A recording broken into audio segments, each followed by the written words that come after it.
The following podcast is a Sempronto Media production. Leaders, real life leaders. Hey guys, welcome to the Real Life Leadership Podcast, where we share real life stories from real life leaders to help you become a better leader. And I'm so excited. I've got some amazing co-hosts and some amazing guests, and I'll let them introduce themselves. So Heather, why don't you start? My name's Heather Remick, and I lead Chantilly Real Estate and Sempronto.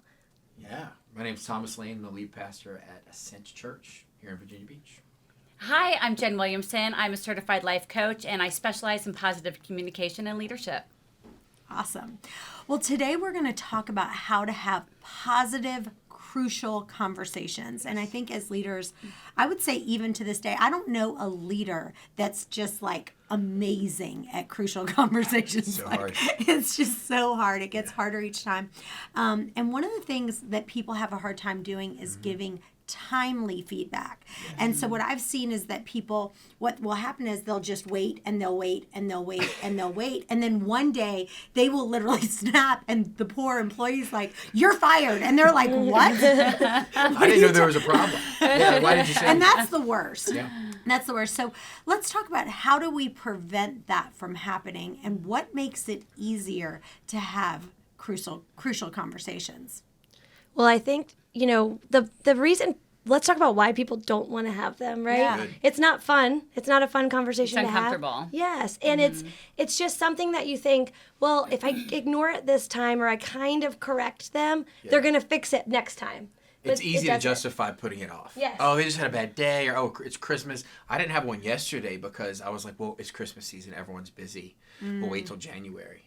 And that was wrong. It was wrong. Because there's always a reason to put it off. Oh, let's talk about some of those excuses. Yeah. Let's just list them off. What are some excuses people give, Jen, that they're like, this is why I don't want to have this conversation? You know, a lot of times people, like, especially with growing their businesses, there's also an emotional piece. So they don't want to do the work, so they're going to come up with the excuses. And those excuses are so emotional, and it's keeping them from going to the next level. So I think as leaders, it's really important that we learn how to pull it out of them and make sure that emotionally they feel safe where they can hear us. That's really important because when people feel threatened, they're just putting their guard up. They're not listening.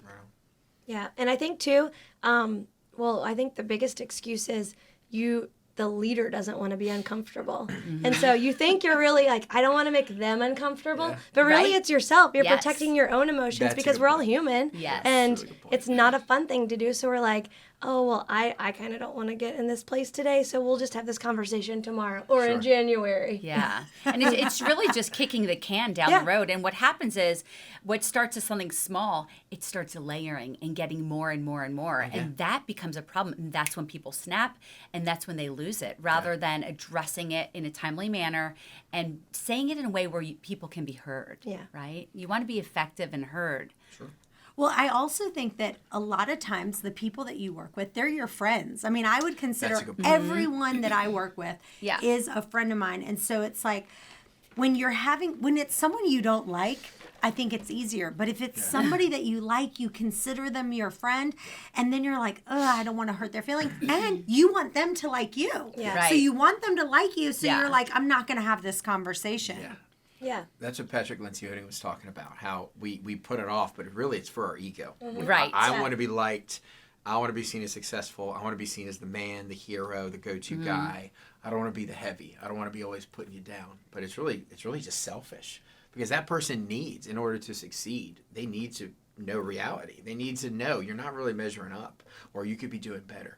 You're so right. really, we're doing them a disservice by trying to do them a service, ironically. Well, and we're also just hindering our leadership because a Yeah. true leader is able to communicate in a way where it's getting people to do something because they want to.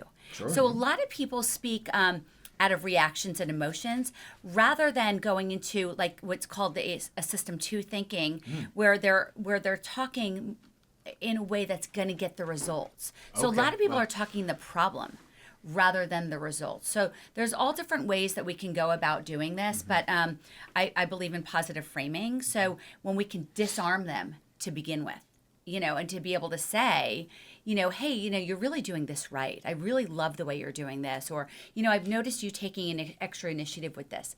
Then they can hear you, right? Sure. And then you can get it in. Yeah. One of the areas that we can grow, and when we use the word we rather than the word you. That's Yes. good. Yeah. You. We use the word we, then we're a team. We're like a joined force. And that's when the magic happens. Yeah. I have a question for you. Yeah. This is fascinating. Yeah. Every time I try that, I feel like they miss what I'm trying to say. Does that make Right. sense? But you may be I've come- sugarcoating it too I much. think it's what I'm doing because Yeah. I've come at people too Right. hard and then say, okay, and then the next time I'm very kind, Right. and I highlight you're doing this, you're doing Right. great. We got to work on this, but I Right. feel like they don't. You know what I'm saying? It's a big deal to Yeah. me, but they don't hear that. Right. They hear I'm killing it, and he Right. just kind of mentioned that little thing. So Right. how do we do that? I love this. How do I do I that? have to Okay. say something Yeah. about that real Yeah. quick because we have this guy. Literally, we had a manager that was so nice Yes. that literally one time he was supposed to fire someone. Yeah.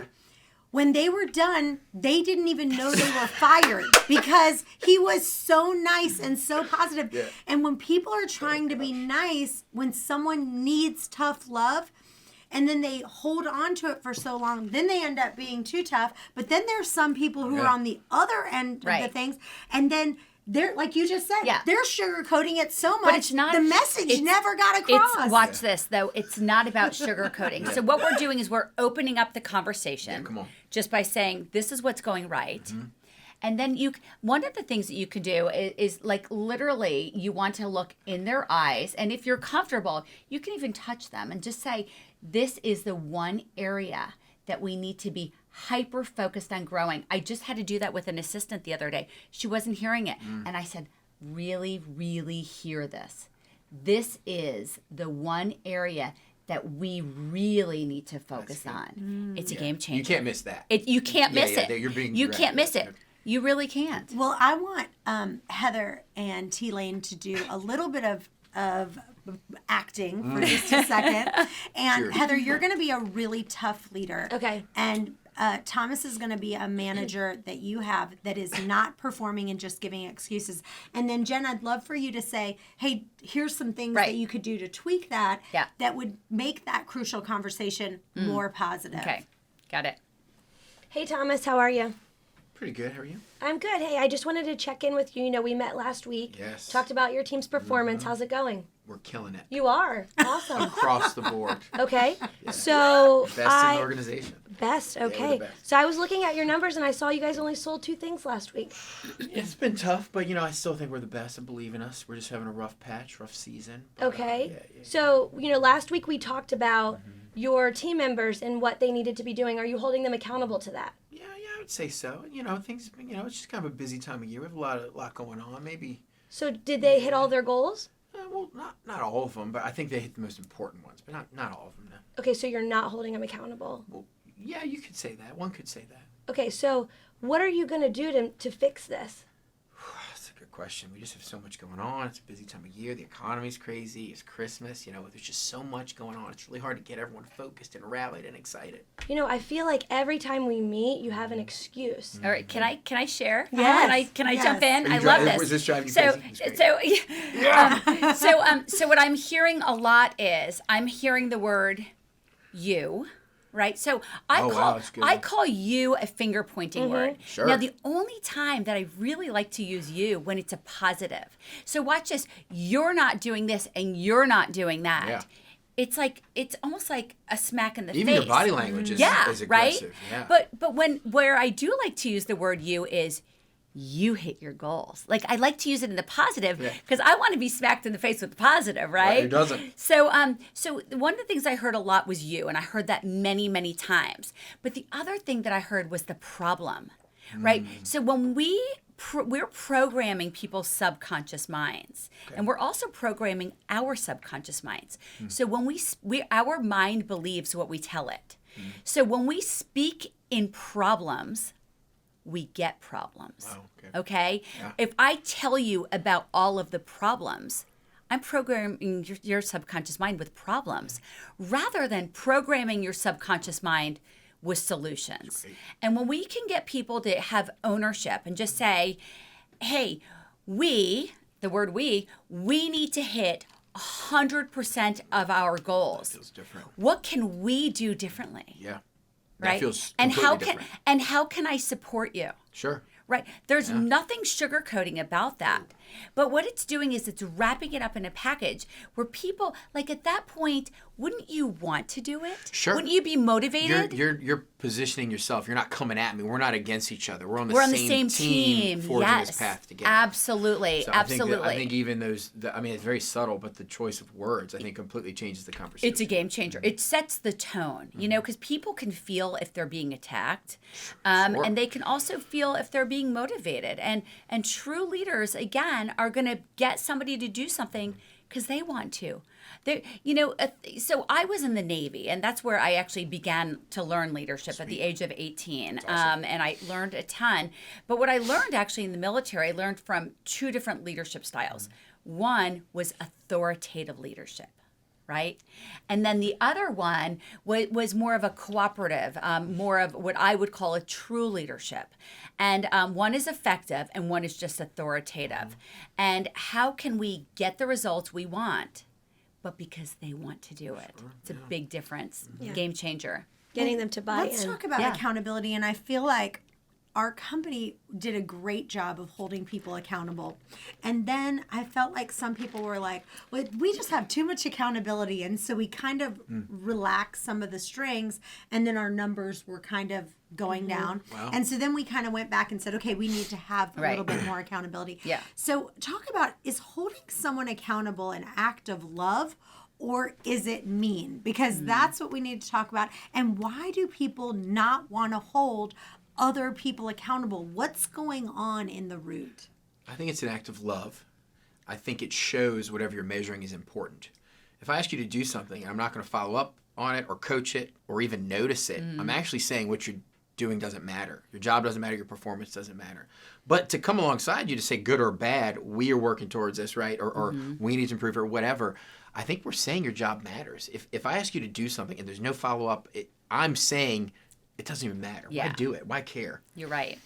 But how can we package it in a way so people don't feel micromanaged? Yeah. Yes. Like, because that doesn't That's feel what- good. yeah. Nobody That likes doesn't it. feel good to anybody. No. Yes. So, one of the things that I really like is having metrics, like ways that they can say, yes, I made these 5 phone calls or these 20 phone calls, and I, did this amount of appointments, and they're able to track it, and we're able to peek at it. Like, that's powerful to be Yes. able to, have something that both sides can look at, and that way they're kind of, what we want to do is make them lead themselves. Right. Not do it because they're feeling micromanaged. So it's really a sweet spot, but I really believe that the tone in a corporation is like, we have very high standards. Yes. We have very, very high standards, and that's why you're here, because you're great. But we also need to make sure that we keep up with those standards. And I think people associate accountability with micromanagement. And Yes. I think that's just a bad association because they've probably been held accountable the wrong way. That's it. That's it. And And I they think think, about it. Yeah, and I that's good. think what happens is a lot of times when people feel like they're being micromanaged, they feel like they're being told Yeah. what they should be held accountable Yes. to instead of leading them to self-discovery Bingo. of what they should be Bingo. doing. And when we say, so how was your month? And they said, I missed the goals, And rather than like putting them in this defensive mode, say, we really want to get them at 100%, and I know you're great and you can do it. How can I support you? Right. How can I support Love that you? question. And chances are, it's something that they need to do. It's and they Right. may, but then again, when we ask that question, we also need to be, as leaders, we need to be open to, have we given them realistic expectations as well, realistic goals? Huge. And I think the other part of it too is that oftentimes we give goals or commitments or whatever it might be that we want them to do, but we don't create an accountability partner. Yeah. And you need somebody, like if I know someone's going to be calling me on Wednesday at 3:00 to see if where I'm at, I'm going to be working my butt off That's to make different. sure Yeah. Yeah. I've done that, other than waiting till Friday at 3 and you're like, oh, I didn't even get around to it. Sure. You're way too far gone at that point. Absolutely. And no one's checking in with you at your checkpoints to say, how's it going? Yep. What are you behind? How can I help make sure that you get this finished and different things like that. Exactly. I've spent a ton of money on coaches, business coaches throughout the years. Yeah. Not that they've taught me that much, but they were keeping me Yes, accountable. right. Yeah. It's huge. Okay, so let's say that somebody was in a recruiting position and they were supposed to have 40 conversations with people, and in order to hire, say, one person, 40 conversations per week would lead to one hire. Like everyone knows this is kind of what the metrics is. If you meet with 40 people, you're going to have one hire. Let's say they worked for a recruiting firm and the person wasn't doing it.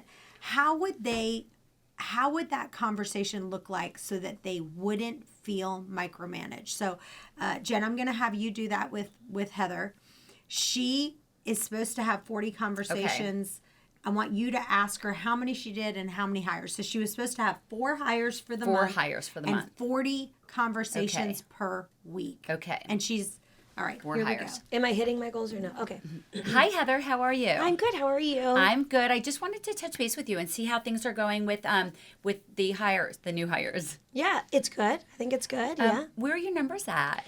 Well, I've Oh, talked. excuse me. Where are our numbers at? Yeah, our numbers. So we're. I've talked to like 32 people last week. Yeah. And what was the goal?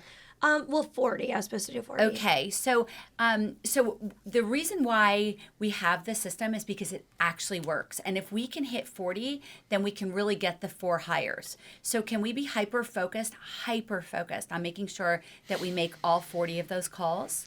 Yeah, I'll definitely try it again this week. I just have trouble. I start on them and then I get so distracted. I'm working with, different people and Sure. I take other calls and I forget to go back to it. I understand. So how can I support you? Is there a way that we could maybe do some time blocking where we turn the phone off? That's something that's helped me in the past.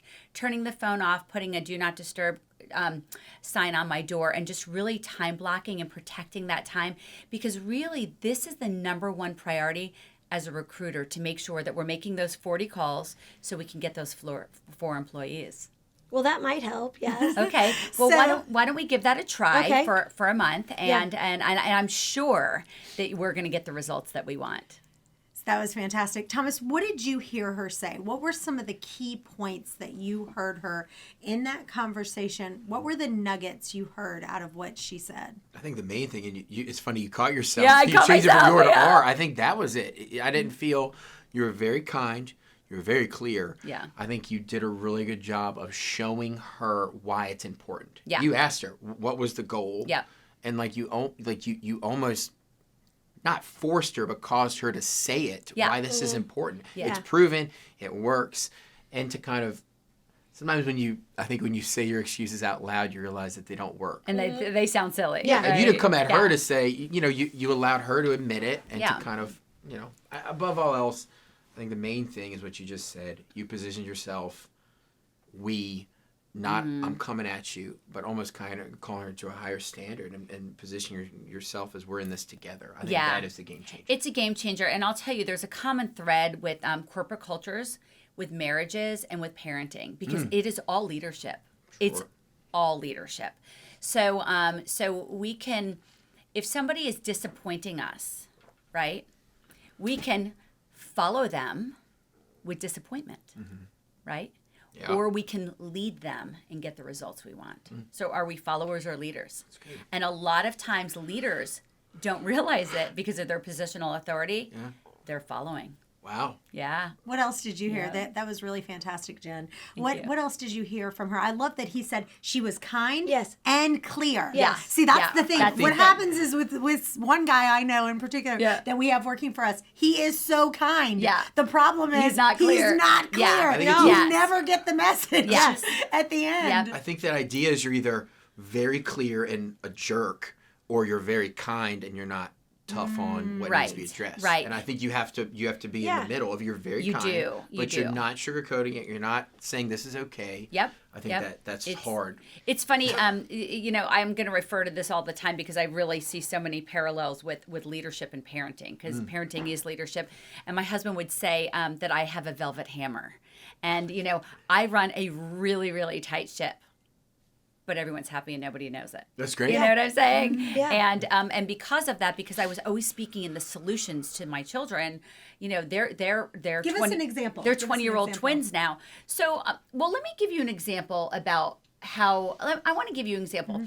Somebody, I see them at the gym, and he's a business owner and she's a financial advisor, right?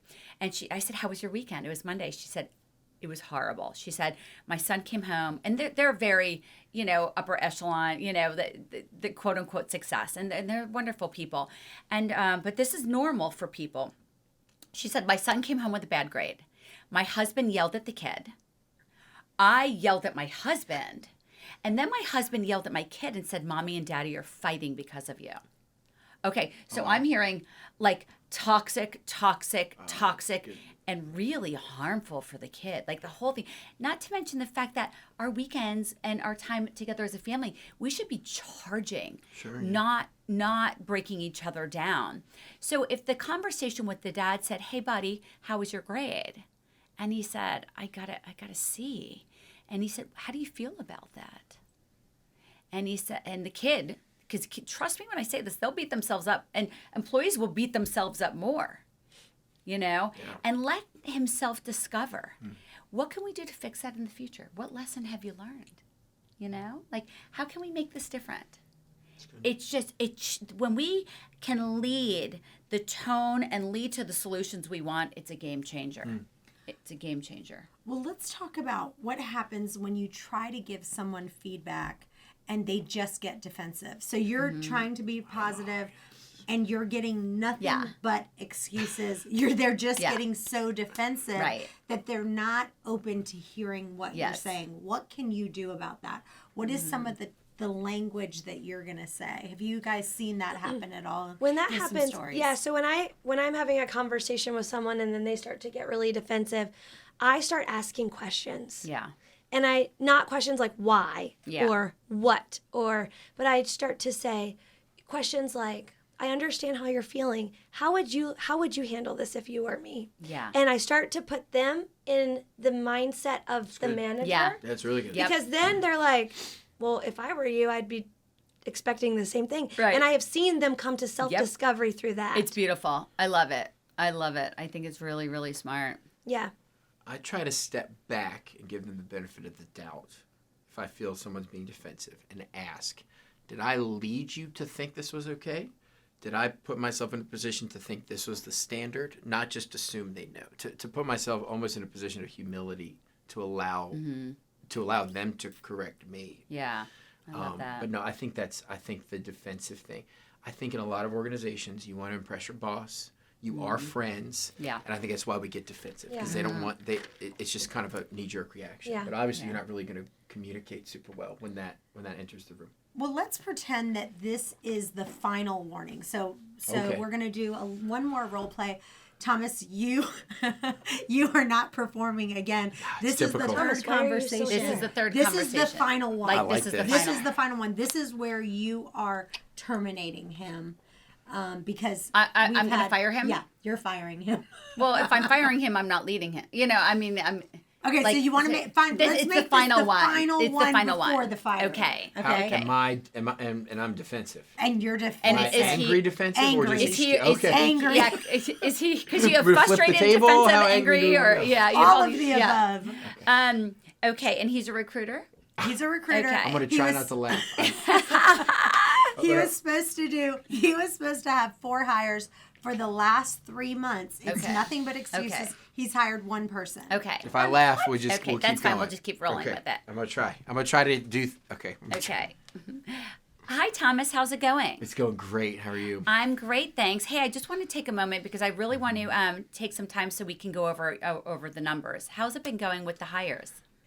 It's going pretty good. I think I'm doing well. Okay. Maybe improve a little bit. All right. That is so funny because honestly, That's what they we say. are laughing, but that is what they say every that's time. what they say. Good. Every Okay. time they haven't hit the goal in the last 3 months, say- and they're they saying, say I'm doing "Oh, well." I'm doing Yeah. So I'm doing a great job. You're doing a great Good. job. I'll take it. Okay. I'll take it. going, So I'm so sorry. how are we as far as beating our goals? I mean, a little short, Okay. but I don't think it's a big deal. Okay. I don't know why you're always coming at me. Okay. because I Okay. am doing the best Okay. I can. So Thomas, okay? so thank you. So Thomas, first of all, the reason why we have these numbers in the company is because they actually work. And what they do is they make it so you have a job, so I have a job, and so all the other salespeople have a job. So there is a formula that does work. And do you think that you've been able to keep up with that formula in the past couple of months? I mean, I am. I don't know why you always come at me. Okay. I feel like you're always singling me out, getting aggressive. I don't know why you're so angry right now. Well, first of all, I can appreciate where you're coming from. I'm coming from a place of love, so I'm not angry at all. Doesn't feel like But it. what I listen, Thomas, look at me for a moment. Okay. What I want to make sure that lands, I really want to deliver this. If our numbers are not reflecting that we are hiring four new people every month, I'm going to have to get in somebody who is going to be able to do that. Okay? Is that fair? It is fair. I know that you can do this. I've seen you do it in the past. Yes. I understand there's probably a lot of other things that are going on in your life, and they're in all of our lives. But everybody on this team has to be accountable, and we all have to do our part to meet those goals. So let's become hyper focused on this. Thomas, this is our last opportunity to get this right and to continuously get it right. This is our standard. You know what? I hear you. You've inspired me. I'm going to turn it around. Awesome! Oh my gosh, that was so good. She's so good, isn't she? If she were close enough, Yeah. she would have touched you. Oh, yeah. I would've touched you're, it. that was, Yeah, you're, that was you're, fantastic. you're just too nice. I can't imagine being that nice and getting aggressive. So, It's hard to say you're what coming did at you me. hear her But say? watch this. What were Hold the on. Let me nuggets? just share this with Okay. you. I want to share this with everybody. So some people are going to hear things and they're going to become angry. Some people are going to become frustrated. Some people are going to be sad. It's like their default emotion. Sure. Right? So how can we disarm that so they can hear and so we can get the results we want? It's not personal when they do it. That's their stuff. We have to lead ourselves so we can lead them. And so their stuff doesn't trigger our stuff. Yeah. Because guess what? We all got stuff. Yeah. Yeah. So good. What did you hear her say? What were some of the nuggets that you heard that you could pull out of that conversation that we can replicate in that conversation? Well, first she had tell her again what the goals were, so she made sure that was clearly like communicated to him. Yes. So there was no confusion on what they were. Right. He knew that very clearly. And then she was just very direct with him, and she was just like, let's make this clear. You either do this or we'll find someone else who can. Yeah. But in a really kind Yeah. way that, just got the point across and then drilled it in. Yeah. Yeah. And you didn't let me, because obviously those excuses aren't true. Right. Being defensive, but you didn't let me believe that. Right. You know what I'm Yeah. saying? Because I'm sure some people do respond that way all the time, irrationally. And it's obviously, I'm being very irrational by saying you're coming at me, but you didn't let me continue down that path. Right. Well, and that's the thing. But again, like I said, that's their stuff. Sure. So some people automatically feel that, no matter how kind you are, you know. But we do have to hold them accountable, and even say something like, "I care about you and your family and your position here. I want you here. I really want you here. You're a great guy, but in order to fill this position, we have to make 40 phone calls and have 4 hires."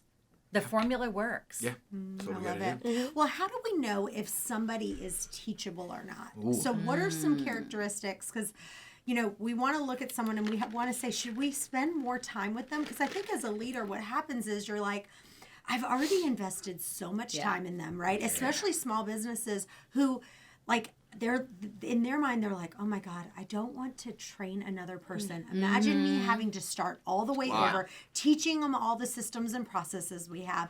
And so they keep putting up with stuff because they don't want to, find someone new. Yeah. But how do we know if the person that we have is teachable and we need to invest a little bit more? How do we know whether we need to coach them up or if we need to coach them out? Well, I'll start with this as far as leaders. I think that before we even look at that, we really need to look at us. That's good. Right? Because before we can really lead them, we have to make sure that we are like our axe is sharp. I mean, we are really, really communicating in an effective way. Yeah. So I think that that's the very, like, for me, that, you know, even to say, how can I say this better? Like, Yeah. I like you. I want to keep your position. I really do. Yes. I love you on the team. Yeah. How can I say this better? Yeah. And I'll say some like mistakes I've made before is especially when you make a crucial hire and you've been waiting for that person because like you've been doing a Yeah. portion of their job. Yeah. You're like, welcome to the team and take all of this. And Yeah. they're like, I don't even know what your mission statement is. Like, you're supposed to do all this. And then 3 weeks in, you're like, why are you not doing Yeah. the job? I don't understand. Yeah. And so sometimes we have to look at ourselves as the leaders and say, did we just work vomit on them Yes. and they don't even know where to start? Or are we giving them steps each week and are they hitting them? Yeah. Oh, good. Yes. Then that person's coachable and we can move them to the next step. Yes. Or are we giving them something small and they can't do that or they're not willing to do it? Yeah. Then those are the signs. Because sometimes we give them like this just giant load and we're like, here.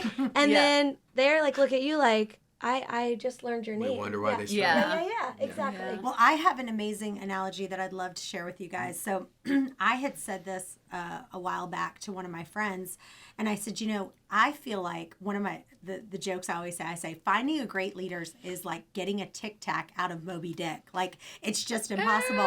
And I said, it's literally finding a great leader is like finding a needle in the haystack. And what he said to me is, he said, you know, a couple years back, I heard an analogy of someone. He said, if finding great leaders is like finding a needle in the haystack, then guess what? In order to get a needle out of the haystack, you need to have a magnet that can good. take that needle out of the haystack. Yeah. And so your magnet Yep. needs to be so strong Yes. that you're attracting Yeah. that needle out That's of cool. the Yeah. haystack. Isn't Yeah. that I good? love that. I so love that. what do we need to do as leaders to make it where our magnet is so strong Yes. that we are attracting Yeah. the right needles? I would love right? to answer that. Yeah. I would love to answer that. And I love that analogy, and I'm actually going to use it. So two things. First of all, and one of the things that I'm going to be having on my website, JenWilliamson.com, is what is our proactive to reactive ratio? So if we want to be proactive leaders, how are we starting our day? Are we on snooze? Are we going on Facebook? Are we going Instagram? Like, are we in this proactive world, or are we going and hitting the things that are going to build us, right? So that's one. But the other thing is, how are we building our emotional immune system, right? So when we go into work, have you been listening to the news or a negative show, or like listening to like it's just negative stuff, or hearing somebody complain, right? So I'm really, really careful and intentional about what I allow Smart. in my ears and my eyes, and I'm super careful about what comes out of my mouth because my brain will believe it, right? So I think building that emotional immune system is so important. What else? What else do you do that really gets your magnet so magnetic that you can get your strength up as a leader? Well, I think too, you know, I always said, I always used this analogy, like when I would interview people or kind of talk about it, is the leader is the thermostat of the office. And so Yeah. if you're not a thermometer, if you're a thermometer, you're not a leader. Yes. Because if you walk in, I know I've walked in before, and the admin at the desk is like, no. As soon as you walk in, I'm like, Yeah. and then, you know, you just left your kid screaming at, you know, preschool, Yeah. and, you know, somebody flicked you off on the way in. And so you walk in, and they're like, and this person's like, and the fridge is leaking, and the roof is this. God. And so Oh. but a leader is setting the temperature. Yep. You're right. not saying, oh my gosh, really? Are you kidding me? Get on the phone with so-and-so. When you do that, everybody then goes to like 50 degrees. Yeah. But if you come in at 78 and comfortable, they regulate up to you. Absolutely. And so as that. a leader, you really have to be the thermostat, because the people around you, like I know I make it an intentional to every day go over into one of our departments. That's one of the, like if I had to do their job, I would not work, because it's just not a fun job, but they do, they love it. But I make an intentional effort to go over there every day and cheer for each one of them. I love that. And that is and if I don't come over, they come to my office. They're like, you haven't been over yet today, because okay? it is something that that raises, they Yep. might be having a bad call or something, might maybe yelling at them from on the phone, but I go over and I'll have pom-poms or balloons or whatever, and I just say, how's it going today? What are you doing? Da, da, da, da. And then I go to the next person, and they look forward to that, and it just raises the temperature back up. And when you find people who then start to mimic you, that's how your magnet gold. starts to Yes, attract I them. love it. And so that's what's I love really it. important. I love Awesome. it. What about you, Thomas? I forgot. Are we talking about? Just what sharpens your axe? What Sure. gets that magnet so that your magnet is so potent that you are attracting that needle out of that haystack? I think for me, when I'm thinking of, and I've made this mistake, when it comes to attracting talent or hiring, you mentioned this, especially if it's part of the responsibility you're on, there's a huge temptation to hire quickly. And I think slowing down and really taking the time to make sure, is this the right person? Yeah. We've talked about this before, but it's not a heck yes, it's a heck no. If you're not 100% certain that this is my person, this is the fit, this is what we need to do, it's not worth it. And rather than, I've been tempted often, because our organization is young, to just say, let's just hire them. I'm sick of dealing with this. We have the money. Christmas is coming. It's almost like, let's just do it and we'll figure it out. Yeah. But I think taking that little extra time to spend time with them, spend time with their family, invest in them, really, really look at the facts and not just like, okay, you're here, you have a pulse, you'll do it, you want to do it. I think that is huge long term. And like you said, once you've trained someone and got them in the organization, you've invested so much in them. It's so hard after then to remove them. Even culturally, it's just exhausting and draining. I think taking that little bit of time to make sure they're your person, they're the right fit, they're your guy or girl, I think it really saves a lot of heartache. I think that's smart. There's something else that I want to share. You know how we do mission statements? Obviously, they're all over your walls, which I completely love. I'm a big believer. I work with clients on how to build their own personal mission statement. And so every single morning, like I read mine. I read my personal mission statement, and I also read my core values, my own personal one. And if that's something that you want me to come to your office and do a workshop on, I'm happy to. So every single morning, for example, I say I'm a positive leader who transforms lives. I'm a positive leader who transforms lives through positive leadership while being authentic and staying aligned in all areas of my life. I'm an excellent role model to my family, friends, and clients every single morning. So I'm like priming that in my head. And I say it out loud. So I have ways that we can build that. And it's super simple. But what you do is you put it in your notes. You put it in your notes. And then right below that, you write your goals. Right? So you write your 1 month, your 3 month, and your 1 year goal. And you look at it every single day, and you're priming yourself. So when you walk in, your magnet is strong. Your magnet is strong. Yeah. I would say the 3 things that I do is I listen to a lot of worship songs. And So I'm a terrible singer, but I love to worship. Like I'm like raising my hands. And we actually do worship here in our office every single morning. This is how we start our day. We start our day, and we also have people do a devotional, and so they take turns. And so Heather might do it one day, Josh might do it another day, Michael might do it another. And so we're starting our day off with worship. Everyone corporately together in our office. I love that. Adding the devotional, which is another piece, because then they're taking their time developing that devotional. Right. And I would say that for me personally, I just went on a trip to see my 98-year-old grandmother who's doing amazing, but on the one day that we were traveling, I listened to 9 podcasts. And my husband joked me, he's like, I've literally never seen anybody listen to more podcasts than you. And the thing is that if I want to be a stronger leader, I have to learn from bigger fish. And I have to constantly putting that in my mind. And so the secret sauce it's not really that secret. I love it.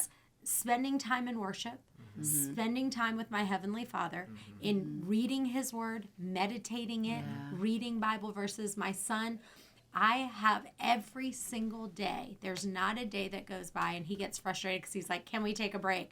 But there isn't a day that goes by that we don't memorize a new Bible verse. I love and that. Think about one new Bible verse a day, and then going back and reviewing the last ones that we did. It's really a magical sharpening axe for you. Yeah. Yes. But watch this. You're in the habit of it. Yes. Right? So, something that I love working with clients is how can we do what I call habit stacking, right? So for me, I shower every day. So I listen to worship music in the shower. Yeah. Like every day. So because I've attached it to something that I do. Sure. So I make coffee every morning. So I listen to a really great podcast every morning. That's awesome. And then I go sit in my special seat that I love to sit in. So, and that is where my Bible is anyway. So you make things very easy. Yes. It's not like I'm looking for my ear pods because they're right next to my coffee maker. Yeah. I'm not looking for my Bible. It's right next to where I'm sitting. My phone's in the bathroom anyway. So how can we make things easy? Smart. And Yeah. what can we stack it on that we're doing anyway? That's really good. And the more our people are doing that, the more Yeah. we're teaching that, Yes. the more of a magnet they're going to walk in the door at. Yeah. The stronger magnet they're going to walk sure. in. And I think people who are like newer in their leadership that are listening to this, I listened to Craig Rochelle say one time, you're listening to this and you're like, I need to add this and I need to add this and I need to add this and I need to add this. Baby steps. Yes, you Yep. cannot. You Yep. need to add one at a time. Yeah. Yeah. And Keep once it you've slow. mastered one thing, Yes. if it's maybe I want to work out 5 times a week, only add that. Yes. Don't add in the next step yet. Exactly. Because when you try to add 5 things at once into a habit or a routine, Yeah. you fail. Yeah. It You're yeah. right. And too it much. takes a lot of we have limited willpower, and it takes a lot of willpower to start the habit. But once it becomes a habit, it's no willpower. Right. So get the willpower to start one. Yes. Then it goes on autopilot. Yeah. And then you add in Yes. the other one. Yes. It's like a what hack. And what works for one person Right. is not the same. Because I remember I listened Yep. to a podcast, and the guy said, one thing that I absolutely do is the first 30 minutes of my day, I don't even look at my phone. Yeah. And I heard that like 3 different Yeah. podcasts with 3 different guests, and I was like, all right, well, maybe I should Right. Give it try a that. shot. Yeah. Why not? And honestly, for me, the first probably 15 minutes of my day when I wake up, I go on social media for the first 15 minutes. Now, the reason why I do that is because the first 15 minutes of my day is probably the only non-motivated 15 minutes I have. So it's kind of like your wake up period. It's my wake up period. That's when I just kind of like, it's a Yeah. little bit mindless. But what I realized is, and my staff will attest to it, I look at other businesses and what they're doing Yeah. on social media and online. And literally at 4:30 in the morning, they're getting texts. They'll Yes. attest to it. That I'll take a screenshot and I'll say, "Look at this! Look at this! How can we Yeah. incorporate this? How can we incorporate this?" So what I did was, I took a break from that for like 2 weeks, where I didn't do that. Yeah. And for me, that wasn't positive. Because Yes. for me, those 15 minutes of me being on social media, I have very positive friends. No one's saying anything Yeah. real negative. Yeah. Sure. It wasn't bringing me down Yes. in Yeah. any way. So for me, getting on my phone the first 15 minutes, I stop after 15 minutes. I'm not there for hours on end. That was a fine practice. So you don't have to listen to what everyone says. Yes. You have to find what works for You're you. right, but so for you, it was part of being proactive because Yes. you were learning and getting motivated. Yeah. So, for example, what strengthens me is not going to strengthen you. Like social media doesn't weaken me. I do it very limited. But for my daughter who's 20, it weakens her. So she posts for art every day, but then she has the discipline to delete the app from her phone every day That is very disciplined. and That's great. reinstalls it because Good she for her. knows it weakens her. So how can we live in this world but lead what we allow in, Yeah. right?